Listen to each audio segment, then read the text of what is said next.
Finalement, le projet de la monnaie unique de la CEDEAO, c'est-à-dire l'euro, verra les jours en 2027.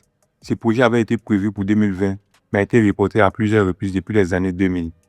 Le lancement se fera de manière progressive, c'est-à-dire avec les pays qui remplissent les critères de convergence que je vais vous mettre dans le commentaire. Mais en résumé, le pays qui veut intégrer l'euro doit maîtriser son inflation, limiter sa dette, éviter de vivre au-dessus de ses moyens, avoir une monnaie stable et beaucoup de devises étrangères. On peut dire que le respect de ces critères de convergence sont l'une des causes principales du retard de ce projet.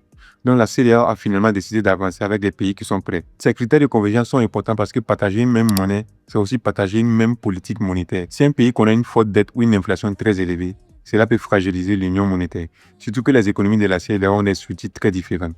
Par exemple, le Nigeria dépend du pétrole. L'économie de la Côte d'Ivoire repose sur l'agriculture. Mais selon plusieurs personnes, le lancement en 2027 n'est tout simplement pas possible.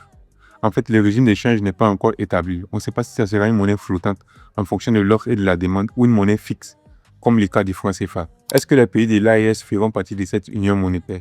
Non, sauf s'ils reviennent dans la CEDEAO. Mais en parallèle, ces pays aussi préparent leur propre monnaie. Pour finir, le plus difficile, ce n'est pas d'imprimer les billets, mais de faire en sorte que les économies différentes puissent fonctionner avec la même politique monétaire.